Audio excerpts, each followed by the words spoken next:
નોટબંધી બાદ નવી નોટ તો રાજકોટમાં અનેક વખત ઝડપાઈ છે, પરંતુ આજે નકલી નોટ પણ ઝડપાઈ, અને એ પણ 26 લાખ રૂપિયાની નકલી નોટ.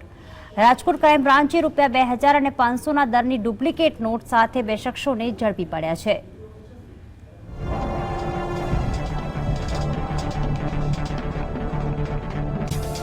રાજકોટ પોલીસે નકલી નોટો પધરાવતા ગઠિયાઓને શકંજામાં લઈ લીધા છે. ક્રાઇમ બ્રાન્ચે બાતમીના આધારે શહેરના રૈયા રોડ પર હનુમાન મઢી ચોક પાસે વોચ ગોઠવી હતી. તે દરમિયાન ત્યાંથી પસાર થતી GJ3 FK 4969 નંબરની સ્વિફ્ટ કારને અટકાવી હતી. કારની તલાશી લેતા તેમાંથી રૂપિયા 2000ના દરની 1300 અને રૂપિયા 500ના દરની ડુપ્લિકેટ ચલણી નોટો મળી આવી હતી. કુલ 26.10 લાખની નકલી નોટો સાથે પોલીસે હૃદય મનસુખ જાગાણી અને લક્ષ્મણ રૂડા ચૌહાણની ધરપકડ કરી હતી. બંને શખ્સો અમદાવાદના બોપલમાં રહીને નકલી નોટ છાપવાનું કારખાનું ચલાવતા હોવાનું ખુલ્યું છે.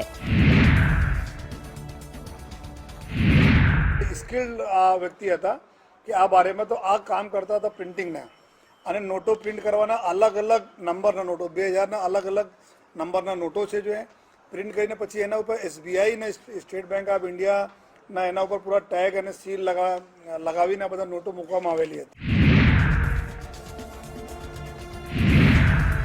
હૃદય જાગાણી મૂળ ગોંડલના દેવડા ગામનો છે, તો લક્ષ્મણ ચૌહાણ મૂળ કચ્છના રાપરનો રહેવાસી છે. આ બંને શખ્સો અમદાવાદના બોપલ ઘુમા રોડ પર બનાવટી નોટ છાપવાનું કારસ્તાન ચલાવતા હતા.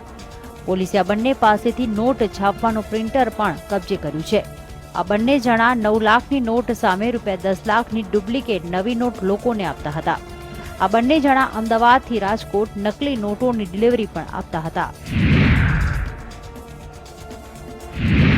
જ્યારે ગાડીને સર્ચ કરવામાં આવ્યા તો પૂરી ગાડીમાં ફક્ત એક પ્રિન્ટર મળ્યા, પછી વધારે એના ઝીણવટ ભરે જોયા તો જે સ્પીકર હોય છે ગાડીના, સ્પીકરના પાછળથી જો ત્યાં સંતાડેલી હાલતમાં આપણે નોટો મળી, જેમાં ટોટલ જો રિકવરી અમે લોકો કર્યા તો 2000 રૂપિયાના ફેક કરન્સી 26 લાખ રૂપિયા રકમના ટોટલ હતી, અને 500 રૂપિયાના ફેક કરન્સી 20,000 રૂપિયાના મતલબ 20 નોટો હતી 10,000 પૂરા રકમની, કુલ 26,10,000 રૂપિયાના નોટો મળી.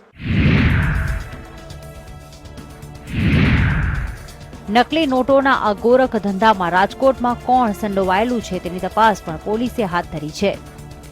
મયુર સોની, GSTV, રાજકોટ.